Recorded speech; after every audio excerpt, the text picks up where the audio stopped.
Hi hello నమస్తే welcome to the channel Telugu రాజ్యం. నేను బీరామ్. ఏపీ సీఎం నారా చంద్రబాబు నాయుడు గారు డావోస్ పర్యటన చేయడం జరిగింది. అయితే ఆంధ్రప్రదేశ్ కి పెట్టుబడులకు సంబంధించి ఈ పర్యటన జరిగినట్లుగా ముఖ్యంగా చెప్పుకొస్తున్నారు. అయితే కొంతమంది కొన్ని ప్రశ్నలు అయితే నెలకొల్పుతున్నారు. అసలు ఎందుకు ఈ టైంలో ఎందుకు వెళ్లాల్సి వచ్చింది? ఆల్రెడీ దావోస్ పర్యటన చేసినప్పటికీ గతంలో కూడా ఎలాంటి పెట్టుబడులు ఆంధ్రప్రదేశ్కి రాలేదంటూ కొంతమంది విమర్శలు అయితే చేస్తున్నారు. అసలు దీనికి సంబంధించి ఓవరాల్ గా ఒక మంచి విశ్లేషణ మనకు అందించడానికి కిలారు నాగార్జున గారు అయితే మనతో లైన్ లో ఉన్నారు. సార్ నమస్తే. నమస్తే అండి. నమస్తే సార్. అదే సార్, అంటే ఆంధ్రప్రదేశ్ ప్రజెంట్ వెనకబడి ఉన్న ఈ నేపథ్యంలో అసలు ఎందుకు ఇంత ఖరీదైన ఈ పర్యటన చేయాల్సి వచ్చింది అనేది ప్రధానంగా వినపడుతున్నటువంటి మాట. సార్ మీరేమంటారు దీనికి సంబంధించి? ఈ మాట అంటున్న వాళ్ళు ఎవరండి? అంటే కొంతమంది ఉంటారు కదా సార్, ప్రజాభిప్రాయం. అది అంటే రెండు రకాల వాళ్ళు ఈ మాట అంటున్నారు. ఒకటి, గతంలో ప్రభుత్వంలో ఉండి 5 సంవత్సరాలు పాలించినటువంటి జగన్మోహన్ రెడ్డి గారి ప్రభుత్వంలో ఉన్నటువంటి ప్రబుద్ధులు. రెండో వాళ్ళు మేధావుల ముసుగులో ఉన్నటువంటి కొంతమంది కుహనా మేధావులు. వీళ్ళు అర్థం చేసుకోవాల్సింది ఏంటంటే, అసలు వరల్డ్ ఎకనామిక్ ఫోరం అనేటువంటిది దావోస్ లో ఒకటి ఉందని, దానికి ముఖ్యమంత్రులు కూడా వెళ్తే పెట్టుబడులు వస్తాయి అనేటువంటిది మొట్టమొదట దాన్ని కనుగొన్నదే, లేకపోతే అక్కడికి వెళ్ళింది చంద్రబాబు నాయుడు గారు. ముఖ్యమంత్రి హోదాలో ఎవరన్నా భారతదేశం నుంచి దావోస్కి వెళ్ళారు అంటే మొట్టమొదటి చంద్రబాబు నాయుడు గారు వెళ్ళారు. ఆ రోజున ఉన్నటువంటి పరిస్థితుల్లో, రాష్ట్రంలో ఉన్నటువంటి పరిస్థితుల్ని ఎక్స్ప్లెయిన్ చేసి చాలా వరకు ఎలాంటి పెట్టుబడులు తీసుకొచ్చారో మనం గతంలో చూసాం. ఆ తర్వాత భారతదేశంలో ఉన్న అన్ని రాష్ట్ర ముఖ్యమంత్రులకి తెలిసిన తర్వాత చాలా మంది వెళ్ళటం మనం అప్పటి నుంచి వెళ్ళటం చూసాం. అలాగే మొన్న కూడా ఆరు రాష్ట్రాల నుంచి 3 ముఖ్యమంత్రులు వెళ్ళారు, 3 రాష్ట్రాల నుంచి అధికారులు వెళ్ళారు. అయితే దురదృష్టవశాత్తు ఇప్పుడు విమర్శలు చేస్తున్నటువంటి వాళ్ళు ఎవరు కూడా ప్రతి సంవత్సరం అక్కడ జరుగుతున్న వాళ్ళ 5 సంవత్సరాల పాలనలో కేవలం ఒక్కసారి మాత్రమే అక్కడికి వెళ్ళడం జరిగింది. వెళ్ళిన తర్వాత ఏం చేశారనేటువంటిది ఇవాటికి కూడా ప్రజలకి చాలా బాగా జ్ఞాపకం ఉంది. అందరూ కూడా నీలి రంగు, బ్లూ రంగు సూట్లు వేసుకొని ఏదైతే మన టెంట్ ఉందో దాంట్లో మన స్టాల్లో కూర్చొని బేరాలు రాకపోతే షాప్లో వాళ్ళు ఎదురు చూస్తుంటారు, చూసారు ఎవరు వస్తారు మన దగ్గర కొనడానికి అని చెప్పేస్తాను. ఆ రకంగా ఎదురు చూస్తున్న విజువల్స్ ఇప్పుడు కూడా ఇంటర్నెట్ లో మనకు దొరుకుతున్నాయి. అంటే ఎవరిని కలవాలో తెలియదు, ఎక్కడ ప్రమోట్ చేయాలో తెలియదు, బ్రాండ్ ఆంధ్రప్రదేశ్ ని ఎలా ఎస్టాబ్లిష్ చేయాలో తెలియనటువంటి వ్యక్తులు. సరే, అక్కడ ఏదో ప్యానెల్ డిస్కషన్ లో కూడా ఎవరో ఏదో ప్రశ్న వేశారు. ప్రశ్న వేస్తే జగన్మోహన్ రెడ్డి గారు పిచ్చి చూపులు చూస్తున్నారు, తమను కాదన్నట్టుగా. ఆ కండక్ట్ చేస్తున్న ఆవిడ, చీఫ్ మినిస్టర్ గారు మిమ్మల్ని అడుగుతున్నారంటే అటు ఇటు చూసి వెరీ లెంగ్దీ క్వశ్చన్ అని చెప్పేసిన ఒక మాటని ఆయన ఏం సమాధానం చెప్పాడో ఇవాటి వరకు నాకు అర్థం కాలేదు. చాలా సార్లు చూశాను నేను. కాబట్టి ఇలాంటి ప్రబుద్ధులు ఆ ఒక్కసారి తోటి అర్థమైపోయింది సీన్ వాళ్ళకి. అక్కడికి వెళ్తే వీళ్ళ పరువు పోతుంది అనేటువంటి ఉద్దేశంతో నెక్స్ట్ ఇయర్ ఎందుకు వెళ్ళలేదు అంటే, అక్కడ చలి ఎక్కువగా ఉంది కాబట్టి అని చెప్పేసి ఒక మాట అనేసి సరిపెట్టేశారు. కాబట్టి ఇలాంటి వాళ్ళు చేసేటువంటి విమర్శల గురించి మనం పట్టించుకోవాల్సిన పని లేదు. ఒకటి. రెండవది, చాలా మంది ఏం చేస్తున్నారంటే హైదరాబాద్ తోటి పోల్చి మాట్లాడుతున్నారు. హైదరాబాద్కి అంత పెట్టుబడి వచ్చింది, ఇంత పెట్టుబడి తీసుకొచ్చారు, మీరేం తీసుకొచ్చారు ఆంధ్రప్రదేశ్ అనేటువంటి మాట వినపడుతోంది. అయితే ఇక్కడ నేను హైదరాబాద్కి, తెలంగాణకి, ఆంధ్రప్రదేశ్కి ఒక చిన్న పోలిక ఏం పెడతానంటే, తెలంగాణ అనేటువంటిది హైదరాబాద్ లాంటి ఒక డెవలప్డ్ సిటీని, సైబరాబాద్ ని చేతిలో పెట్టుకున్నటువంటి ఒడ్డించిన విస్తర లాంటిది హైదరాబాద్.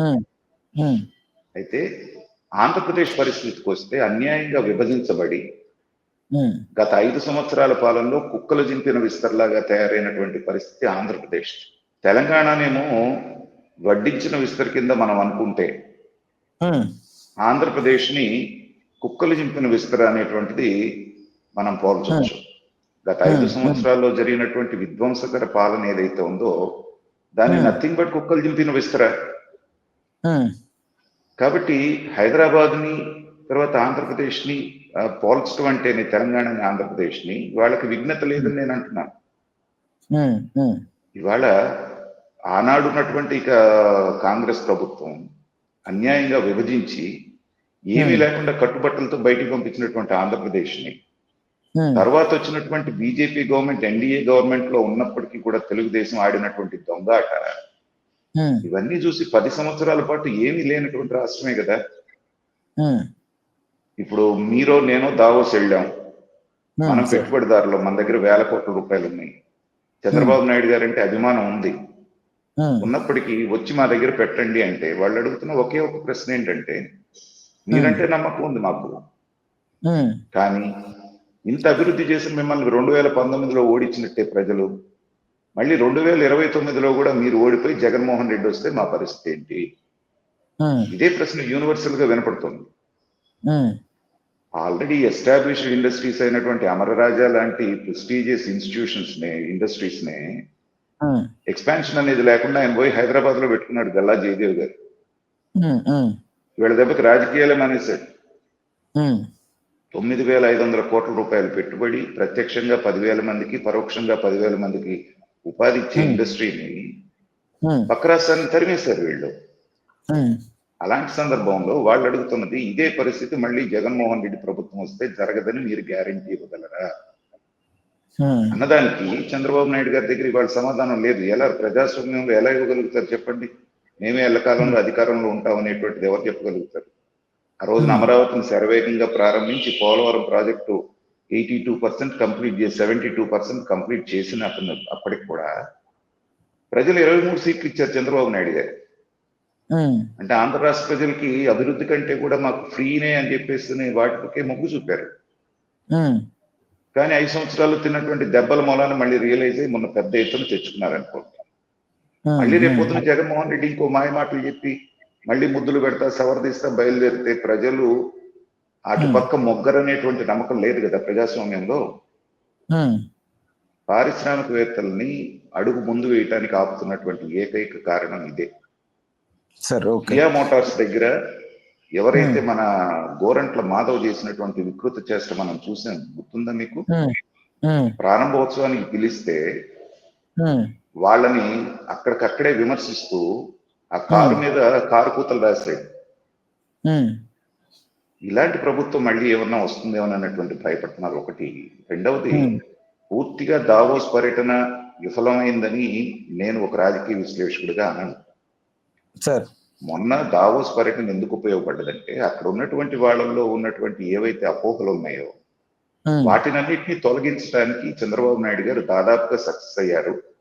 ఉమ్, వాళ్ళు సావకాశంగా రాష్ట్రానికి వస్తాము, ఖచ్చితంగా పరిశీలిస్తాము, దాదాపు 1000 కిలోమీటర్లు ఉన్నటువంటి సాగర తీరం కానివ్వండి, ఉమ్, సహజ ఖనిజ సంపద కానివ్వండి, గ్రీన్ ఎనర్జీ ఉమ్, కానివ్వండి, అనేకమైనటువంటి అవకాశాలు పుష్కలంగా ఉన్నప్పుడు ఉమ్, వాటికి వాళ్ళు రాకపోయినా over a period of time తప్పనిసరిగా వస్తారు, పెద్ద ఎత్తున ఉమ్. పెట్టుబడులు వస్తుంది. సార్, ఈ పెట్టుబడులు అనేటివి సో ఈ పర్యటన వల్ల జరుగుతాయా సార్? ఆంధ్రప్రదేశ్ లో జరిగే అవకాశం ఉందా? అంటే పెట్టుబడులు అనగానే అట్లా వెళ్ళి ఇట్లా బ్యాంకులో లాగా డ్రా చేసుకుని తీసుకురావడానికి అంత ఈజీ కాదండి. ఉమ్, బ్రిక్ బై బ్రిక్ ఇప్పుడు ఎలా అయితే అమరావతి నిర్మిస్తున్నారో కాన్ఫిడెన్స్ అనేటువంటిది కూడా అలాగే బిల్డప్ చేసి వాళ్ళకున్నటువంటి అవకాశాలు ఎక్స్ప్లెయిన్ చేసి వాళ్ళకున్నటువంటి అపోహలు తొలగించి తర్వాత over a period of time నిదానంగా వస్తాయి. అయితే దావోస్ లో వచ్చే పెట్టుబడులతోటి ఏదో తలకిందులు అయిపోతుందని మనం అనుకోవటానికి కూడా లేదు. ఉమ్, ఖచ్చితంగా ప్రభుత్వం వచ్చి 7 నెలలు దాటింది ఇప్పటికి.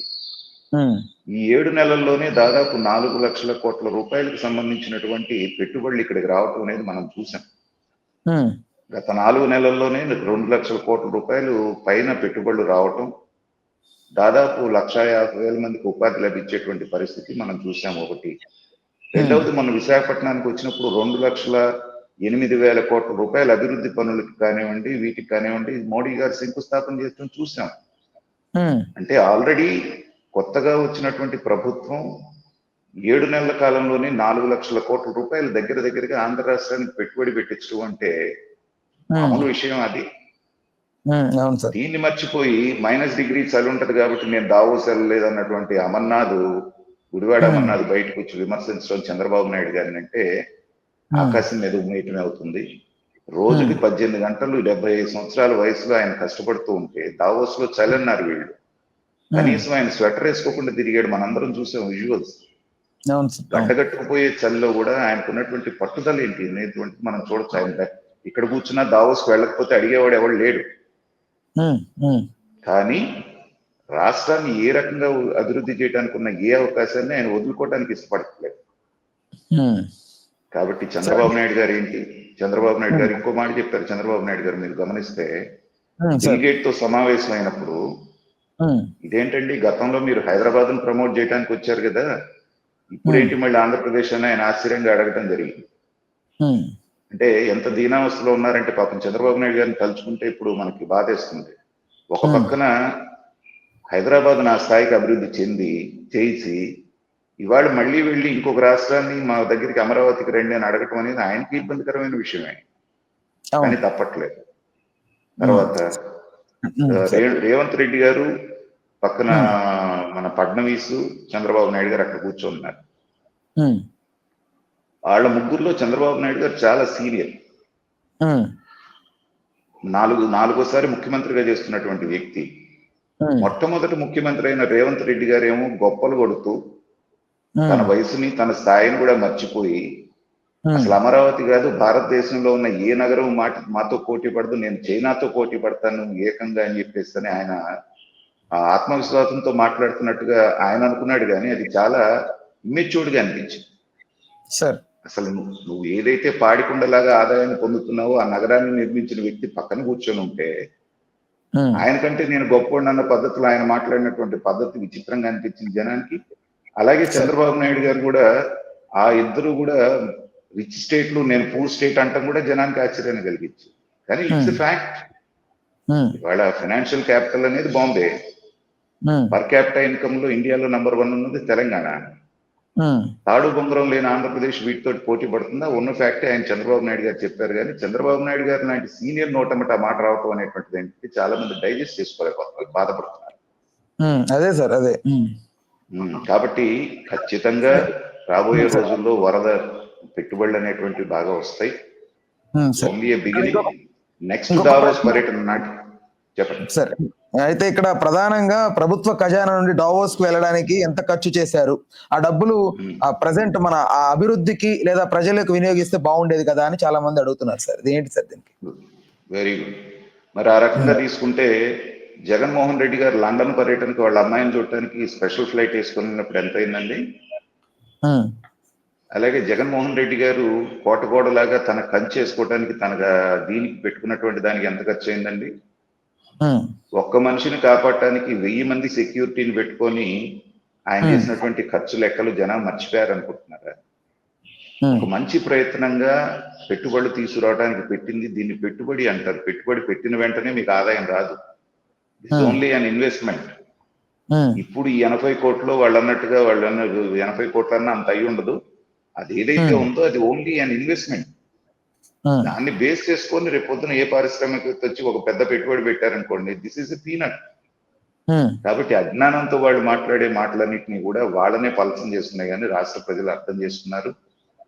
ఈ చంద్రబాబు నాయుడు గారు ఏది చేసినా రాష్ట్రం యొక్క శ్రేయస్సు దృష్ట్యానే చేస్తారనేటువంటిది గత 45 సంవత్సరాలుగా ఆయన చరిత్ర చెప్తోంది.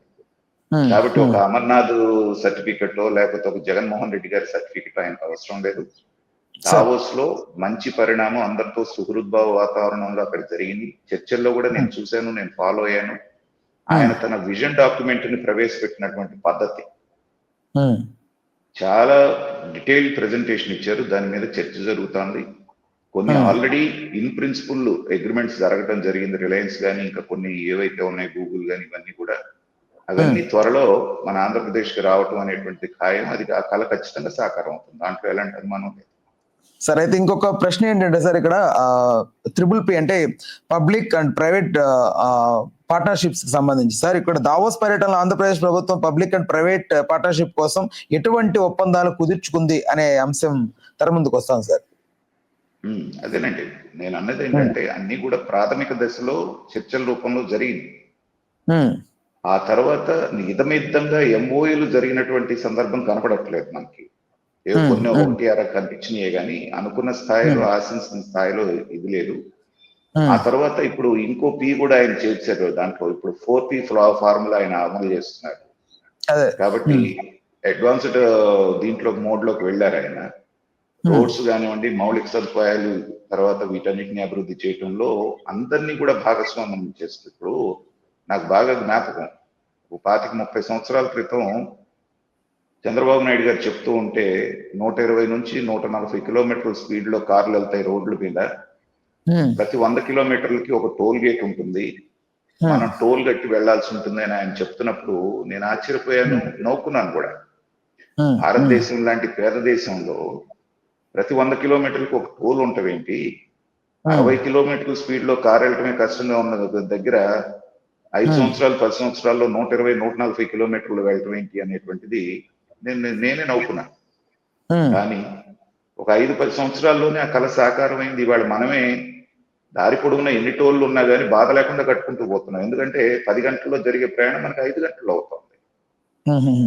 కాబట్టి మొదట్లో ఇవేవి చెప్పినా కూడా, గతంలో నేను విజన్ 2020 అంటే అందరూ కూడా ఎగతాళి చేశారు చంద్రబాబు నాయుడు గారు. కానీ ఇవాళ అందరూ అదే ఫాలో అవుతున్నారు. కాబట్టి ఏంటంటే మనకి ప్రస్తుతానికంటే ముందు భవిష్యత్తును చూడగలిగినటువంటి నాయకులు చాలా కొద్దిమంది ఉంటారు. అలాంటి అరుదైన నాయకుల్లో చంద్రబాబు నాయుడు గారు ఒకళ్ళు. కాబట్టి అలాంటి వ్యక్తిని మళ్ళీ తెచ్చుకొని ఆంధ్ర రాష్ట్ర ప్రజలు వాళ్ళ విజ్ఞతను ప్రదర్శించారు. కాబట్టి దానికి తగ్గట్టుగానే చంద్రబాబు నాయుడు గారు ఖచ్చితంగా రిజల్ట్స్ అనేది డెలివర్ చేయబోతున్నారు. ఆంధ్ర రాష్ట్రానికి మంచి రోజులు వస్తున్నాయని నేను బలంగా. యువత పరిస్థితి ఎలా ఉండబోతుంది సార్? ఈ అంశాలకు సంబంధించి ఒకవేళ ఒప్పందం కనుక కుదిరితే యువతకి ఏంటి లబ్ధి? నేను చెప్తున్నాను కదండి, అంటే ఒక విషయం ఒకటిదనే దానికంటే కూడా ఓవరాల్ గా నా ప్రిడిక్షన్ ఏంటంటే, ఈ ప్రభుత్వం 5 సంవత్సరాల్లో 20 లక్షల ఉద్యోగాలు అనేటువంటిది ఏదైతే లక్ష్యంగా పెట్టుకుందో, 2029 ఎలక్షన్ నాటికి దానికంటే కనీసం 10,000 ఉద్యోగాలు ఎక్కువే ఇవ్వగలుగుతుందని నేను బలంగా నమ్ముతున్నాను. దాని కారణం ఏంటంటే రెన్యూవబుల్ ఎనర్జీ ఏదైతే ఉందో, గ్రీన్ ఎనర్జీ అని మనం అంటున్నాము, విండ్ పవర్, తర్వాత సోలార్ పవర్ లాంటిలో విశేషంగా ఉపాధి లభించే అవకాశాలు ఉన్నాయి. దాన్ని ఫుల్ పొటెన్షియల్ లో కనుక మనం ఉపయోగించుకోగలిగితే కేవలం 7,50,000 ఉద్యోగాలు కేవలం ఈ రంగంలో వచ్చే అవకాశం కనపడుతుంది. అలాగే ఒక ప్రతి ఇండస్ట్రీ వచ్చిన సందర్భంలో 10,000 నుంచి 20,000 మందికి ఉపాధి, ప్రత్యక్షంగా 10,000 నుంచి ఇండైరెక్ట్ గా 15,000కి వచ్చేటువంటి అవకాశం ఉంది. కాబట్టి శ్రీకాకుళం నుంచి మనకి చిత్తూరు జిల్లా దాకా అన్ని రకాల అవకాశాలు పుష్కలంగా ఉన్నాయి. ప్రతి జిల్లాకి ఏదో ఒక మేజర్ ఇండస్ట్రీ వచ్చేటువంటి ఇవి కనపడుతున్నాయి. తర్వాత 35 లక్షల జనాభా తోటి అమరావతి అనేటువంటిది ప్రపంచ స్థాయి నగరంగా అవతరించబోతోంది. కాబట్టి అనేకమైనటువంటి అవకాశాలు వచ్చేటువంటి అవకాశం ఉంది. కాబట్టి ఏ రంగం తీసుకోండి మీరు, మన 3 P'లు అనండి, ఇంకోటనండి, ఏ డెసిషన్ తీసుకుంటున్నా చంద్రబాబు నాయుడు గారు, ముఖ్యంగా లోకేష్ గారు, ఈ 20 లక్షల ఉద్యోగాల ఈ లక్ష్యాన్ని నిర్దేశించుకున్నది చంద్రబాబు నాయుడు గారు కాదు, లోకేష్ గారు. సో ప్రపంచాన్ని చూసి ప్రపంచాన్ని చదివి వచ్చినటువంటి వ్యక్తి, అలాగే గ్రాస్ రూట్ లెవెల్లో భారతదేశాన్ని ఆంధ్రప్రదేశ్ చదివినటువంటి వ్యక్తి. ఈ 2 కాంబినేషన్ అనేటువంటిది international exposure and local knowledge, ఇది ఒక డెడ్లీ కాంబినేషన్. సో అది అరుదైన కాంబినేషన్ లోకేష్ గారిలో ఉంది. కాబట్టి ఖచ్చితంగా he's going to achieve the target అనేటువంటి దాంట్లో నాకు ఎలాంటి అనుమానం లేదు. అన్ని రంగాల్లో విస్తృతంగా డౌన్ ద లైన్ మీరు గుర్తుపెట్టుకోండి, 2029 తర్వాత ఉద్యోగం ఏదన్నా కావాలి అనుకుంటే డెస్టినేషన్ ఫస్ట్ అమరావతి గురించి మాట్లాడి, ఆంధ్రప్రదేశ్ గురించి మాట్లాడి, ఇంకొక రాష్ట్రం గురించి ఆలోచిస్తారనేటువంటిది బలంగా నేను నమ్ముతున్నటువంటి ఒక రాజకీయ విశ్లేషకుడిగా నాకున్నటువంటి అవగాహన. సార్ ఇక్కడ ఇంకొక చిన్న ప్రశ్న ఉంది సార్. అయితే ఇక్కడ ఈ పర్యటన ముఖ్యమంత్రి రాష్ట్రానికి మంచి పేరు తెచ్చారా, లేక ఖాళీ రాజకీయ ప్రదర్శనగా మిగిలిపోయిందా అనే అంశం వెలుగులోకి వస్తుంది సార్. చాలా మంది ప్రశ్నిస్తా ఉన్నారు దీనికి సంబంధం. అంటే ప్రతిపక్షాలు విమర్శిస్తున్నట్లుగా ఈ పర్యటన మరింత రాజకీయ ప్రయోజనాలు సాధించడానికేనా అనే క్వశ్చన్ వస్తుంది సార్. చంద్రబాబు నాయుడు గారు ఇంకా ఇవాళ అదనంగా రాజకీయ ప్రయోజనం సాధించాల్సింది ఏముంది చెప్పండి. ఇవాళ చంద్రబాబు నాయుడు గారు రాజకీయంగా ఎంత బలమైనటువంటి పొజిషన్ లో ఉన్నాడో మనందరికి తెలిసిన విషయమేగా. ఇవాళ కేంద్రంలో ఉన్నటువంటి ఎన్డీఏ 3 ప్రభుత్వం చంద్రబాబు నాయుడు గారు ఇచ్చినటువంటి ఆక్సిజన్ తోటి నిలబడి ఉన్నదనేది మనందరికి తెలిసిన విషయమే కదా.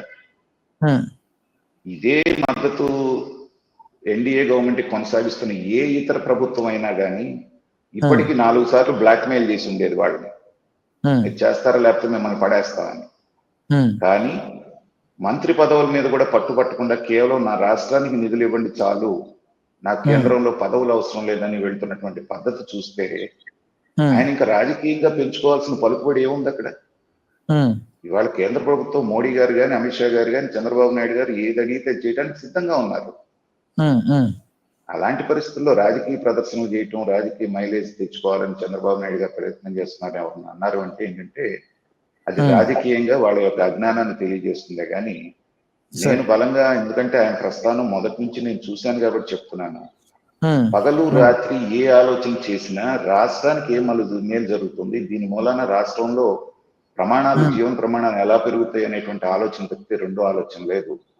అలాంటి రాజకీయ నాయకుల్ని నేను చాలా తక్కువ మంది, 2-3 మాత్రమే ఈ రాజకీయాల్లో నేను చూశాను. దాంట్లో చంద్రబాబు నాయుడు గారు ఒకటి. Right sir. సార్ మంచి విశ్లేషణ అందించినందుకు ధన్యవాదాలు sir. Please do subscribe to Telugu Rajyam channel. Please do subscribe to Telugu Rajyam channel. Please do subscribe to Telugu Rajyam channel. Hi అండి, నేను మీ ఆర్పీని, నెల్లూరు పెద్దారెడ్డి చేపల పులుసు ఓనర్ని. మీరు తెలుగు రాజ్యం అనే ఈ యూట్యూబ్ ఛానల్ సబ్స్క్రైబ్ చేసుకుని మంచి మంచి వీడియోలతో వస్తారు. Thank you so much. Hi people, I'm Sonakshi Verma and you please watch Telugu Rajyam and please subscribe to the channel.